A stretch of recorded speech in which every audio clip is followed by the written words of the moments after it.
Drip, drip, drip. Shit! Blonde teen climbed down from a tree he was picking apples from. He had scratched himself on the bark and hadn't noticed. He left the basket of apples he had collected next to the tree and rushed inside. His icy blue eyes snaked around the room, searching for another life form. He deemed it safe. He calmly walked to the bathroom.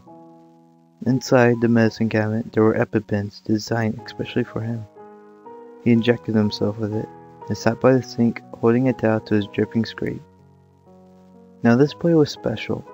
Special in a way he would rather not be. He was a hemophiliac, meaning that these minor cuts and scrapes he acquired could kill him. His body had an inability to create the white blood cells he needed fast enough to create clotting. This restricted him most of his outside activities. It even left him an orphan. His parents were told of his condition after one doctor visit because he wouldn't stop bleeding after his tooth fell out. The doctor told his parents they would need special medicine to keep him alive. He needed injections for the episodes they called bleeds. Now his parents were not wealthy. Even in raising their son, they were on the fence of aborting him when he was merely in her womb. After the visit, the parents had taken the child home, packed his things, and sat him on the doorstep of a home. They told him they would come back when they could help him. He agreed as an innocent child would, and watched them go. They disappeared in the darkness of the street. That was nearly 10 years ago. Alex? An old, frail voice called from the hall. The doorstep he was placed on belonged to the town's organized youth. She was short, old, very sweet, and understanding. She raised Alex and even found enough money to buy his medication for his bleeds. Hi, Nana. He tried to think of something creative to say, but the woozy feeling started coming to him. The old lady walked in with a very disapproving look on her face. Alex, I thought I told you, you need to be more careful. You know about your condition, she scolded, dragging a chair over for him to sit in. He sat holding the blade towel firmly to his arm. I'm sorry, Nana. I swear I didn't even feel it.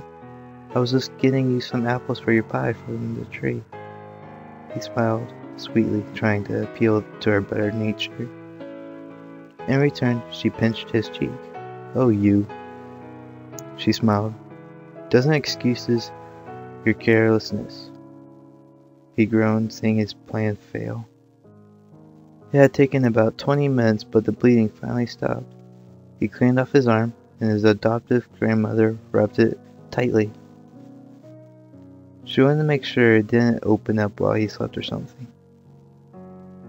The two then moved to the kitchen. She had made stew with a nice thick brown sauce with potatoes, carrots, and chunks of meat bobbing in around the pot.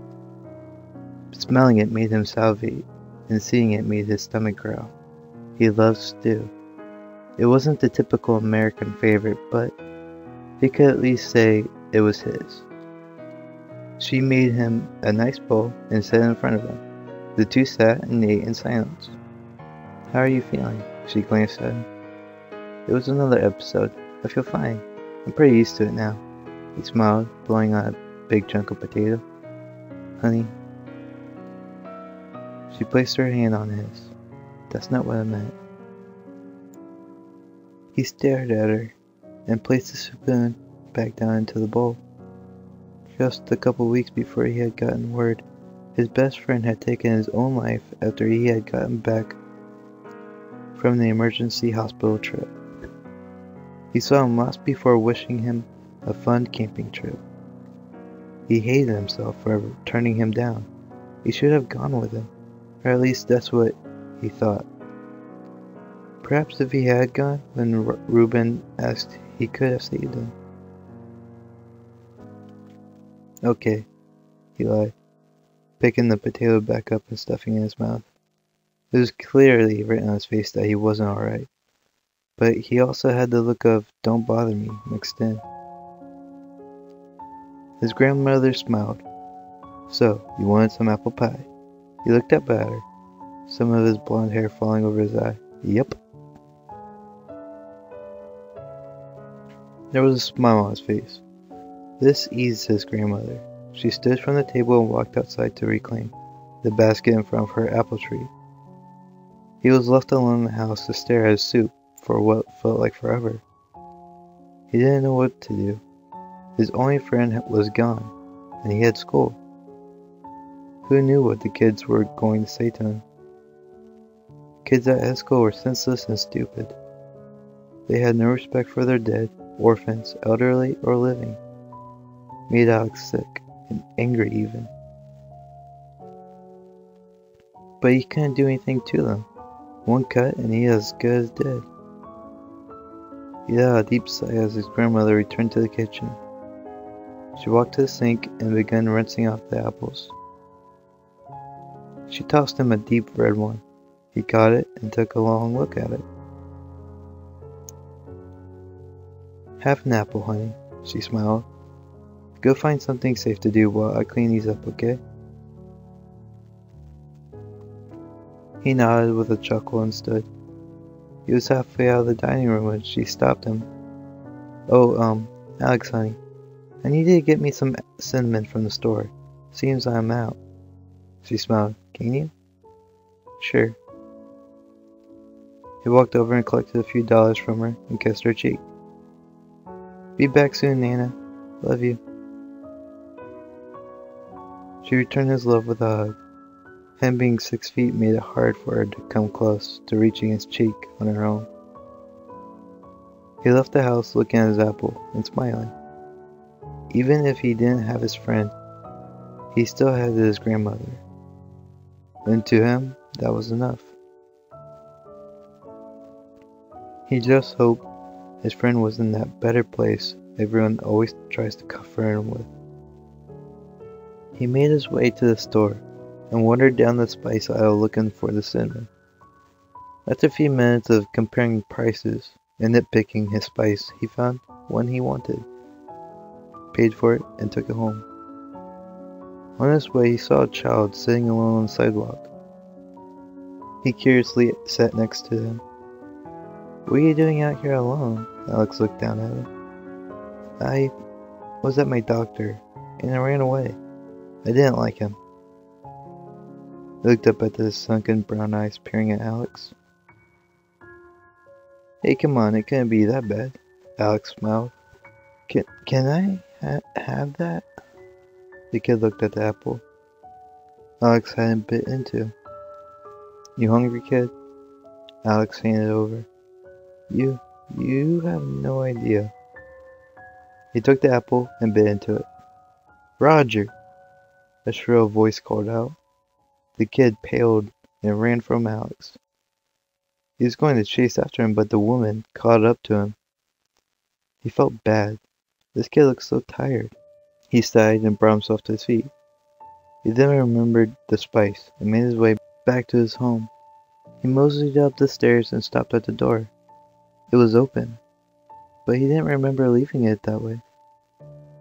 He slowly crept inside, taking the axe from behind the grandfather clock in the living room. He smelled burning in the kitchen and quietly walked over. His grandmother was on the floor, out cold. Nana! He screamed, rushing over and lifting her. He places his hand over her mouth and nose, just slightly, to see if she was breathing. She wasn't. He started to panic. Just as he was going to pick her up, a man crept behind him and hit him in the head. Alex fell onto the floor, dazed. He felt his head throbbing. He reached to the back, feeling a warm liquid drop. No. He looked at the blood on his hand. He was hit. He was bleeding. He was going to die. Then he got angry. He let all his fear and calm outlook flood from him. He looked up to the croak standing above him. In his hand he saw the axe. Alex had forgotten he brought the axe into the open. There was a smile on the crook's face. It was twisted. Alex watched the axe rise up over the man's head, and in a frantic, angry panic, he attempted to scurry away. Then the throbbing in the back of his head turned into a sting, and he felt his body hit the floor. He heard a second set of footsteps join the man. They sounded so scared. Everything went black for Alex. He knew he was dying. He didn't want to die. He wanted to get them back. He wanted to do everything in his power to mutilate that twisted smile on his killer's fucked up face. So as he stood in his mind seeing a light in his tunnel, he turned from it. He saw a more frightening exit, with red glows and floating mouse in his large clump of black goo. It asked Alex if he wanted a second chance. Alex, of course, being flooded with anger, agreed. In that moment, Alex sold his soul. He only heard the creature's laugh before he opened his eyes.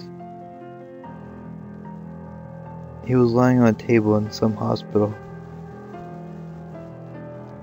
Beside him there was the axe and a tin with bloody rags and tools. He sat up. It was cold in there, but it didn't bother him. He swung his legs over the side and stood up. His feet slapped the ground as he walked to the tin to pick up the axe.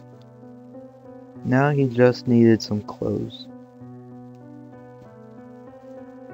He walked towards the door, picking the stitches from the back of his head. At the door, a doctor greeted him. He looked down at the frozen, frightened doctor. It made Alex smile. "Fancy meeting you here, doctor," Alex laughed, grabbing the doctor, attempting to run from him. "You know," he yelled the axe, "those are some pretty nice scrubs, dude." You're supposed to be dead," he begged, holding his hands together. "Please, let me go." Alex's smile grew wide and twisted. "But I want to see you bleed, Doc." He swung the axe into the doctor repeatedly. He saw the blood squirt and pour from the body.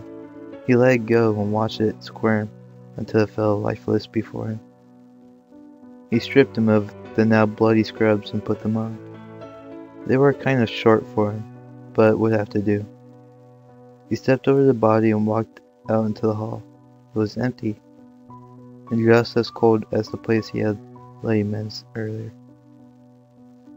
Just down the hall there was a new intern named Jessica, who was late. She was supposed to be in 5 minutes earlier to help with the body. She was supposed to clean up the remaining blood and close the wounds he had acquired on his head with the other doctor. She stopped spotting a tall, blonde, bleeding boy just standing in the hall. "Excuse me," she called out, walking closer. "Are you okay, sir?" She stopped dead in her tracks. She saw the bleeding man's head. It was split right open. Blood was pouring from it, falling onto the bloody scrubs he was wearing. In his hand, she saw an axe dripping with blood. The man turned his head and smiled at her. "Better than ever."